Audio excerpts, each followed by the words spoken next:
Indians in the US, listen up. The US Embassy just reminded everyone that your legal stay is controlled by the I-94 admit until date and not your visa stamp. So miss that date, then it is called an overstay, which can trigger visa revocation, deportation, and also your future visa ineligibility. So let's make sure that never happens to you. Let's understand what it is.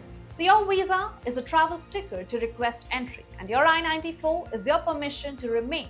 The I-94 shows date of entry, class, H1B, F1, B1, B2, etc. and admit until date.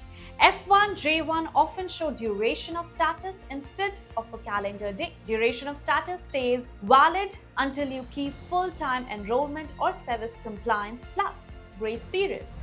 F1 equals to 60 days after program or OPT end. J1 equals to 30 days.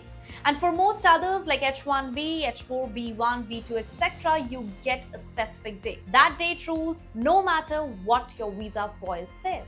And if we understand some biggest ways that Indians get caught out. Firstly, passport expiry truncation. CBP can limit your I-94 to the passport expiry, and if your passport expires in 7 months, then your I-94 may also. Second, port of entry errors. Wrong class or wrong date typed in. Next, change or extension pending. So if your employer files a timely I-129 extension for H1B or H4 EAD, then you may get up to 240 days of authorized work past the old end date. For visitors or students, I-539 can extend or change status, but you must file before the I-94 expires. Number 4, cap gap or F1 OPT.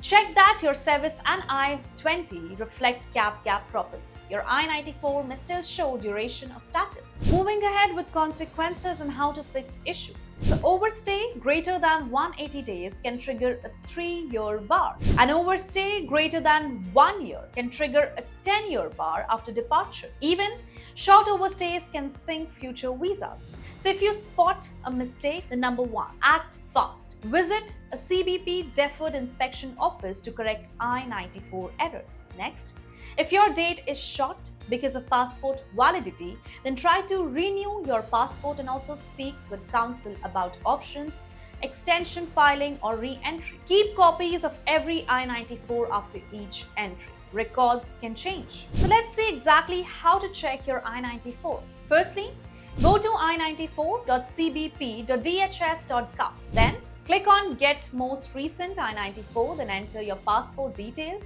Thirdly, verify class and admit until date. And fourthly, click View Travel History and download or print a PDF for your files. So share this video with your friends and remember that one missed I-94 date can derail years of effort. Comment your class, whether it's H1B, F1 or B1, and whether your I-94 matches your plans.